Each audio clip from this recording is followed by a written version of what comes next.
What up folks, Graphics Rogue here and welcome to Uploaded. Today we're going to be talking about a couple of older topics but I wanted to talk about but I just didn't have the time to make a video at the time, and one new one that just came out today as of recording. Hopefully I get this uploaded tomorrow. That won't mean anything to you. The time portals between you and YouTube and the creator is very weird. But yeah, first off I want to talk about there's a possibility for a Resident Evil 2 remake. That sounds pretty cool, because if it's anything like the Resident Evil 1 remake, it's gonna be fucking awesome possum, because I love that remake. Resident Evil 2 was it first came out on the PS1 a long ass time ago. I don't even remember when. I never played it. I never played a lot of PS1 games. I only had a few. I never played the Resident Evil 1 PS1 game. I wanted to play the Resident Evil 1 remake on GameCube years ago, but but like a lot of people, I never had a GameCube, and that's probably why it wasn't so hugely done. I don't think it was that popular when it came out back then. It seems to be getting a big resurgence of popularity now, ever since it got released on Steam recently. Recently, I say a few months ago, I suppose. The Resident Evil 1 HD remake. It's just good. It's creepy, legitimately creepy. It's just done well. It's done very well, and if the same people who made the Resi 1 remake makes the Resi 2 remake, that should be pretty cool too. Resi 2, as far as I know, has Claire Redfield and Leon S. Kennedy in 2 different campaigns, a lot like Resident Evil 1. And that should be interesting, and something that a lot of Resident Evil fans have been waiting for a really long time. There was actually a fan-made Resident Evil 2 remake HD kind of thing. Like, it was made a few years ago, I think, by a fan, but Capcom like put the kibosh on like ever seeing the light of day, because they said they would sue the kid or something if he ever put it out there. So there's already a Resident Evil 2 remake out there somewhere, but nobody gets to play it but that one guy, because he wanted to make it because he loved Resident Evil and he wanted to like practice on how to make video games or something. So if he ever puts it out, he'll be sued.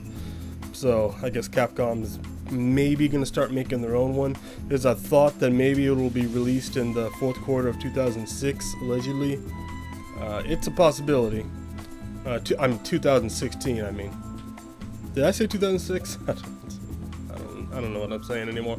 Yeah, but Capcom they're considering it, from what I read on a little site thing. And if they do that, that would be very cool, and I would be really into that. I'm not a huge fan into Resident Evil, but I guess I would say casual fan, or maybe a little more than casual fan, because I do love the Resident Evil 1 remake. I love Resi 4. I love Resi 5 for all its iffy probs. I don't know, problems, but I don't know. People have a problem with Resident Evil 5 because they think it's not scary. Because it's not scary. It's not scary, and they don't like that it's not scary. And I see that it's not scary, but I still like it. I still think it's a fun game. Those Wesker fights were really cool. But yeah, if this really does pan out, Resident Evil 2 remake, I would be very hyped up for that. But we'll have to see. And another weird thing happened recently, a few weeks ago. Another weird adventure in gaming history. Skyrim started putting mods behind a paywall, and the internet exploded. It was the weirdest thing that ever happened. They decided to give the modders abilities to charge for their mods, and then everything exploded, and then everyone was hating everyone and everybody was mad, and then a couple of days later they shut it all down. They just shut it all down and swept it under the rug like it never even happened. This was really weird. This was hilarious when I saw it. It was maddening when I first saw it, but when they just shut the whole thing down a couple of days later, I didn't think they would ever do that. Because when big companies make mistakes, usually, like Steam did and Valve did with this paid modding thing, God, that was so stupid. They were charging people for mods. How disgusting is that? When they did that, you know, they usually don't admit they're wrong. They usually just continue full force with their bad decisions until they're satisfied, and But yeah, they actually they were defending it so hard up until the day they just shut it all down. They just defended it, and then they're like, just shut it down. No more paid mods. And all the paid mods that were up there, they were mostly crap mods, like a bunch of dollars for like swords and armor. There was a couple of interesting looking mods, but you know, I wasn't gonna pay for anything like that. I wasn't gonna let them charge me for mods, you know. That's not right. I mean, I am for modders getting paid for their work. They put a lot of work in. You know, what they could have done and what they should have done, and they should have done it, and it would have made everybody happy. No one would have cared if they had done this. Everything would have been fine if they had just put a donate button on the modders Steam page. This was if they just put a donate button, like you can donate what you want to the modder, and you donate maybe $5 to the modder if you like his mod.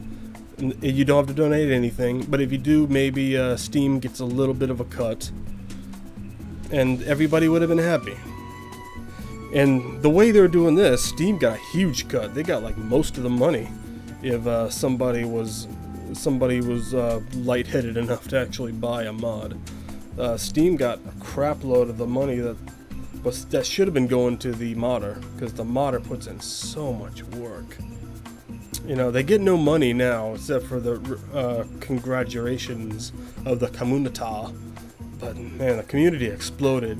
The comment sections were filled with hate comments, and all the mods were voted down. They had no good ratings, no good stars. Everyone was so angry at them. And these modders, they got just assaulted with comments. I don't agree with that. That was pretty shitty. All this assault on the modders for charging stuff for their mods, and you know, that would have been, if that continued, it would have went such a bad direction, because if it continued, a lot of modders slowly but surely would have stopped taking their mods off the Nexus and would have started charging it on Steam Workshop because they want some of that money, and eventually it would have spread. If it had kept going, it would have spread to other games like Total War.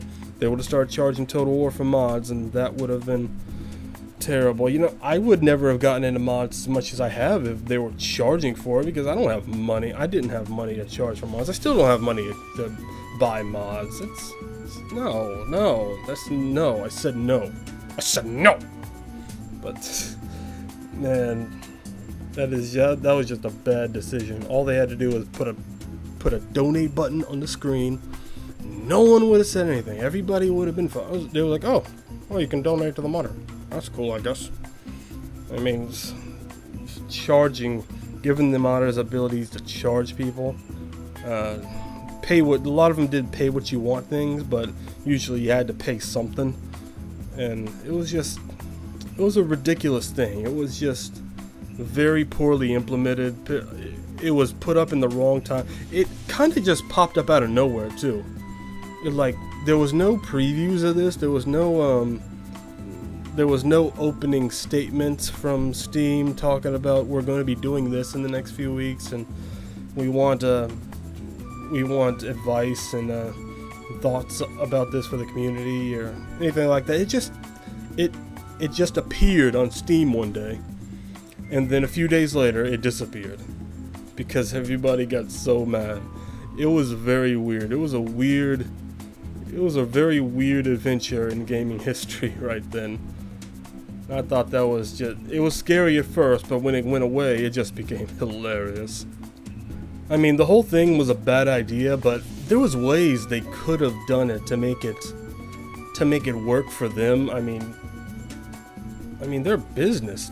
You would think they know what to do and better ways to do it. They could have been communicating with the modders better to tell them we want this thing to succeed, so do these certain things to make sure this goes smoothly. Don't anger the fans, don't anger the customers with dumb comments saying screw you if you don't want to pay for the mod or something like that. They could have been telling the modders to slowly implement things, and there was no communication, I don't think, and it just popped up. And I mean, it would have been crappy for the consumers of course, like overall, but they could have figured out a way to make it work for them if they had just communicated with the modders more. And you know, the modders would have been, a lot of the modders would have been for that, charging people to use their mod stuff, because I mean, who doesn't want money? I mean, nobody wants to work for free.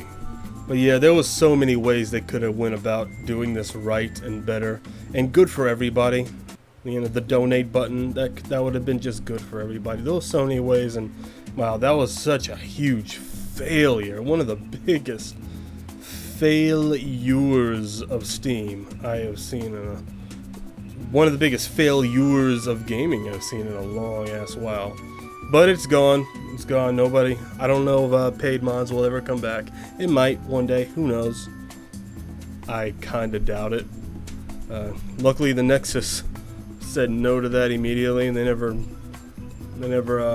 went forward in any of that. The Nexus, one of the biggest modding sites where you can get all kinds of mods for all kinds of games. Because if the Steam modding thing had went forward and it was being successful, I suppose game studios could have been forcing the Nexus, or Steam could have been forcing the Nexus to start charging for their mods too. I don't know, some bullcrap would have happened. It would have just went down such a bad road, but it's gone now. See ya to the dustbin of gaming history. I wouldn't want to be ya. Bye bye. Let's move on. And lastly, the Creative Assembly has announced a new campaign pack expansion for Total War Attila called The Last Roman. The Last Roman campaign pack. It was announced on their Rally Point episode 27. This is an example of good DLC. I am not against DLC as a practice, and I'll tell you this is an example of good DLC. And I am looking forward to it, and I will be getting it as soon as I am able to get it, because it looks really cool. And I'm excited for the historical stuff with all the little historical mini campaigns they want to push in there. You can learn about more stuff. You can just have fun playing history. The last campaign basically takes place, it's after the Western Roman Empire fell, and the only Roman Empire left is the Eastern Empire, and they are ruled by Justinian. And Justinian, he wants Rome back. So what does he do? He sends his greatest general and his greatest general and friend Belisarius out to the west to conquer it back. He wants his Roman lake back. He wants the Mediterranean back under his control. So he sends mighty Flavius Belisarius out to conquer it, and that's what he's gonna do. And basically, the campaign is a mini campaign map, kinda. It just takes place in the west, in North Africa, Italy, Spain, France, and you are playing. Your main character is Belisarius. You're not going to be playing as Justinian. This is one kind of thing I don't think I like. I would rather them just have the main campaign map. Just use the main campaign map and let me do what I want with Justinian and the Eastern Empire. Let me move Justinian's forces into Sassanid territory or whatever. I would much rather have that, but they decided to do this this miniaturized version of it. I mean, there's a whole lot of regions. It's a huge lands, but it's miniaturized to me because you don't get the whole campaign map. I don't get to go to the eastern lands as Belisarius or whatever. But it's still pretty cool. It still seems a cool thing. You can, from how it was explained, you're going into the west kind of like in horde mode with a whole expedition of forces. You can conquer lands one by one, take back the empire. You're able to break off from the Eastern Empire and create your own kingdom. From what I hear, that sounds pretty interesting. You're able to maybe break off and create the Western Roman Empire again. Like they're dead, but they're not gone from what the video was talking about. You can re-raise the Western Roman Empire. Maybe Belisarius becomes the emperor of that empire. That would be pretty cool. I think I might go for that. Become the Western Emperor Belisarius, because Belisarius was truly the last of the Romans. That was a nickname he was given by Justinian and a lot of people. He was a really interesting character. There was a lot of people they called the last of the Romans, and he was one of them, because there was a lot of Last of the Romans. If you look at the wiki page about it, there's like I think there's a Russian guy, there's Alexander Pope, there's Gregory the Great, there's Stilicho was one of the last of the Romans. Stilicho's in Attila. He's the old general in the Western Empire, and he's a cool character. But yeah, this one's this is what Belisarius is one of the last of the Romans, and this is going to be a very cool campaign. He did a lot. He conquered almost all the Western lands. He conquered a lot of it. This was the last time Rome would become a great, huge, mighty empire. They didn't conquer it all, but they conquered as much of it as they would ever conquer again. They took Italy, North Africa, southern Spain, and it was just long years of bloody fighting, and they took it. Justinian got his Roman lake again. It was just really cool. The Western Empire fell years ago, but he took it back, and that is he took it back by the hand of mighty Belisarius, the great general. Justinian was one of those emperors who just stayed home, you know, washing his tights, not really doing much. He got money for the expeditions, I guess, by raising taxes and making his people very angry. He was not really a beloved emperor, I don't think. I think he was liked by the military, but you know, he raised a lot of taxes and did a lot of dumb things. He killed a whole bunch of people in the stadium because they were rioting, and his wife pretty much made that happen, though, because he wanted to leave and run, but his wife stayed and said, hey, kill all these people, I want to stay being empress. And he was like, alright. So that was another weird part in history. There's going to be some sort of event system, kind of like the Attila event system. Like every few years something happens. Like one of them is like the plague happens, the Justinian plague, and it kills millions of people. That's one of the things that really brought down the Roman Empire, all the parts of the Roman Empire, all these plagues. It kept killing millions of people, like over and over again, plagues after plagues. And the Justinian plague was a bad one, and that's going to probably hurt your campaign when that happens. There's you get missions from Justinian and from his wife, and you can choose like who to follow, who to make more happy than the other. From what I'm seeing, there's a lot of cool, interesting directions this game, this campaign, this mini campaign. Campaign expansion, I guess I should just call it. There's a lot of cool directions it's going to go, a lot of cool stuff it's going to have, another bit of historical loveliness for the Total War fans out there, where it show you a little bit about Belisarius. Not a lot of people probably know about this part of Roman history, but it was a big one, it was an important one. It was the last time they would be great and mighty and conquer a whole bunch of stuff back, because from this point on, after Belisarius conquers most of the Western Empire back, it just gets smaller and smaller and smaller until it's finally conquered by the Turks years and years later. I'm really looking forward to this. This is going to be really cool, because this is an example of good DLC, and I really want to play it. Also, I have an idea for another expansion pack they could do, which would be really cool. Maybe set it years later and have you're basically coming on the cusp of the Dark Ages at this point, but have it be like the Muslim invasion. It could be another DLC expansion pack, because at some point, I'm not like 1,000,000% sure on the history of it, but I'm pretty sure the Muslims, they were invented in the Arabian Peninsula. They got really powerful, they got a whole bunch of people, and then they came up and they pretty much destroyed the Sassanid Empire and conquered all that stuff, and then they went and they conquered Egypt from the Eastern Romans, they conquered Israel and Syria, and they just swept over Middle East and Africa, and then they went into the